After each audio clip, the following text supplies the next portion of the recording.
तो तुम्हें शर्म मिलेगा।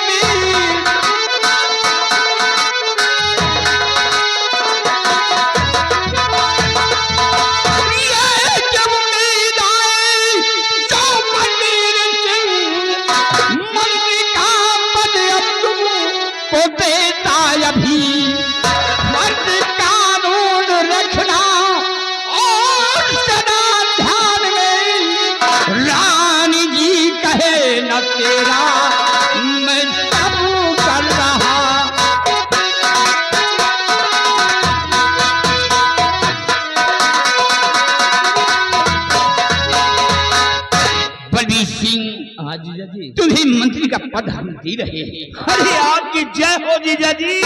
आप बलबीर सिंह, तुम अच्छी तरीके जानते हो कि प्रजा की देख रेख करने वाला कोई नहीं है, मेरा ख्याल रखने वाला कोई नहीं है। मेरा बहादुर चंद्रराज अपने नौजवानों को लेकर इस वक्त बॉर्डर पे तैनात रहता है और हम फरियादों की फरियाद सुनते हैं, जजमेंट फैसले करते हैं, प्रजा का कोई अहवाल नहीं मिलता है। और आज मैंने तुम्हें मंत्री का पद दिया है, तुम बराबर प्रजा का ख्याल रखना, हमारी प्रजा को किसी प्रकार का कष्ट न होने पाए। जीजा जी, आपने मुझ पर विश्वास किया है और मंत्री का पद प्रदान किया है, मुझे आपके चरणों की सौगंध है जीजा जी, कभी कोई शिकायत का मौका नहीं दूंगा, खूब सेवा करूंगा आपकी प्रजा की और खूब सेवा करूंगा आप। वाह वाह बलबीर सिंह वाह। लेकिन बलबीर सिंह, तुम्हें नौकरी का मंत्री का पद तो दे दिया है, लेकिन इस वक्त हमारा बहादुर यागे हमारे श्रीमान घर मालिक भैया की तरफ से 21 रुपए का इनाम कह रहे हैं, भैया का कैबिनेट मंत्री बना दिए। धन्यवाद। बलबीर सिंह, इस वक्त हमारा बहादुर चंद्रराज मौजूद नहीं है, इस वक्त बॉर्डर पे तैनात है और चंद्रराज से ये बात बताना बहुत जरूरी है, क्योंकि ईश्वर ने मुझे कोई संतान नहीं दिया। चंद्रराज को एक नौकर नहीं, एक पुत्र के समान हम मानते हैं, उसे बताना बहुत अनिवार्य है। इसलिए दरबारी चंद्रराज को फोन कर दो कि महाराज ने याद किया है।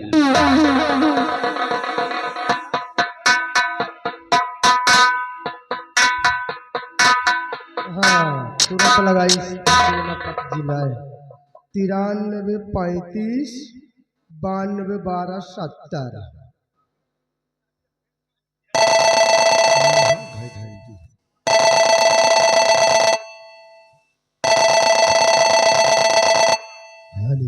हेलो, कौन?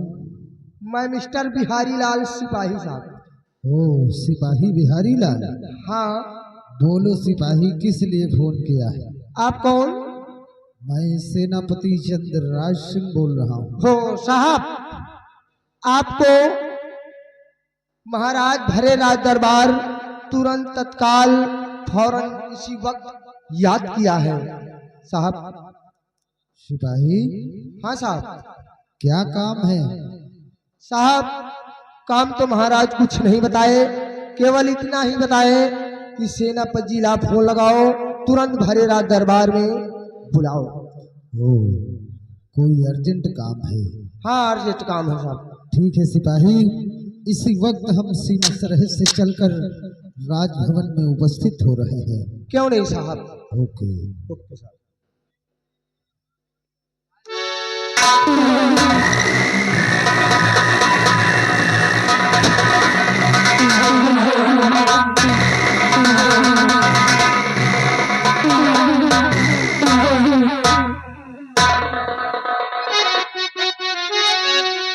तो क्यों बुलाया मुझे शाह दरबार में, क्यों बुलाया मुझे।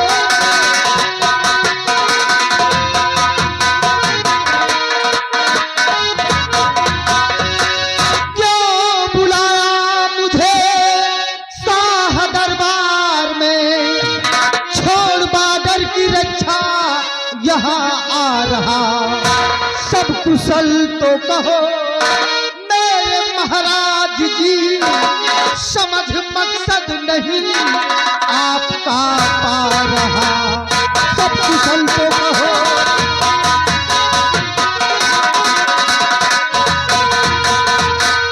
मेरे दानवीर सम्राट एकाएक सिपाही द्वारा फोन करवा के हमें राजभवन में उपस्थित करवाया, तो बुलाने का कारण क्या है राजन, हम जानना चाहते हैं।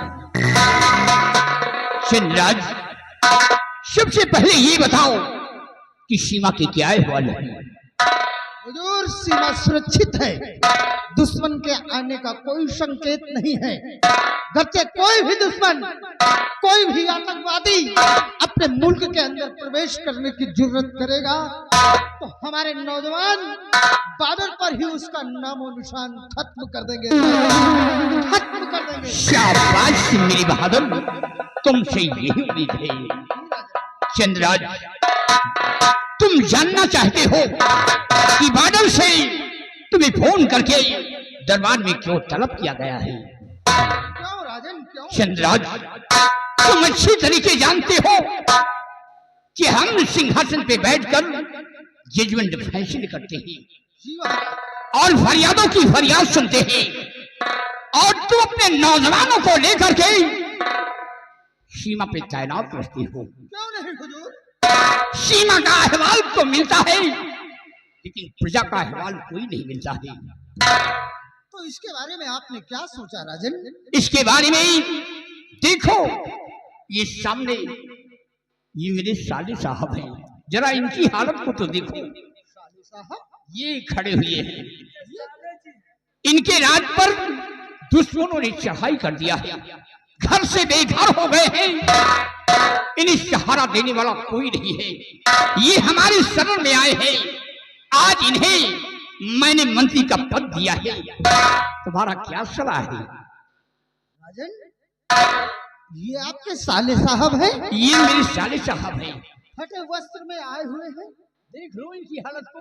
इनके राज्य पर दुश्मनों ने चढ़ाई कर दिया और किसी तरह से ये आपकी शरण में आए हुए हैं, हाँ चंद्रराज, और आपने इनकी मजबूरी को देखते हुए मंत्री का पद इन्हें अता कर दिया।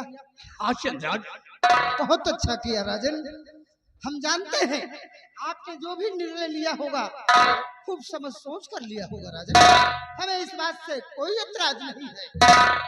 आइए बलबीर सिंह, सामने आइए। बलबीर कहिए सिर। हम यहाँ के सेनापति हैं और तुम यहाँ के महामंत्री।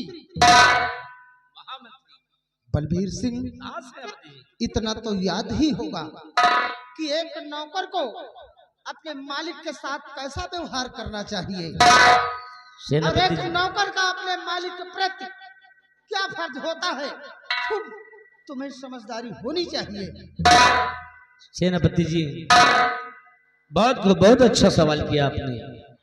एक नौकर का अपने मालिक के लिए फर्ज होता है कि मालिक के आदेश का पालन करना, मालिक के हुक्म को बजाना, अगर जरूरत पड़ जाए तो अपने मालिक के लिए अपनी जान न्यौछावर कर देना, ये एक नौकर का परम कर्तव्य होता है। अति प्रसन्न हुआ मैं तुम्हारी बातों को सुनकर, मुझे महान खुशी हुई है। क्यों नहीं बलबीर सिंह, तो आओ हम तुम गले डाल बाहें मिले,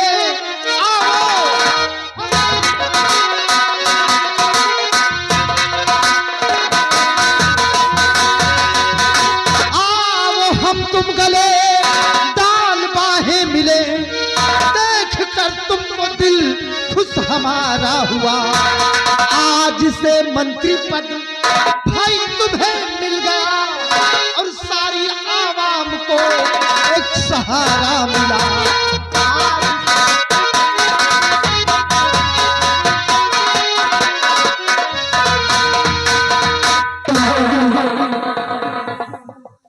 हुजूर, मेरे लिए क्या आदेश है राजन? क्योंकि मेरे बिना सीमा सरहद वीरान है। हाँ चंद्रराज, अगर ये बात है तो तुम्हारे लिए हुक्म है, 7 में नौजवानों को ले लो और हीर सागर के बॉर्डर पर तुम इसी वक्त तैनात हो जाओ। सिपाही महाबली, आओ इसी वक्त चलते हैं और सीमा बॉर्डर पर अपना पहरा लगाते हैं। आओ पंडित जी, सामने आओ। ये मेरे जीजा जी। तुम इसी वक्त महल चलो जी मेरे साथ।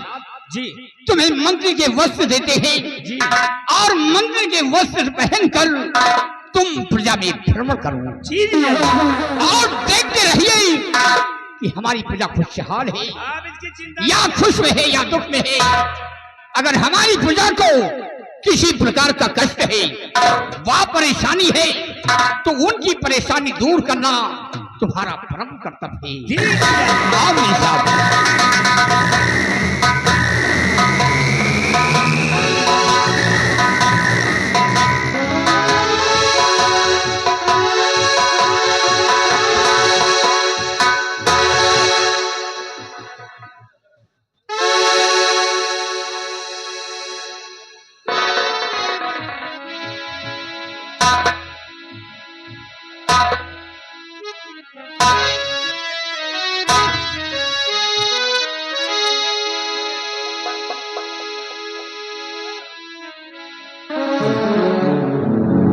हेलो,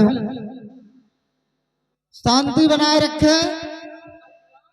अभी तक आप लोगों ने हिंदुस्तान में तारागढ़ राज्य की कहानी को सुना और देखा।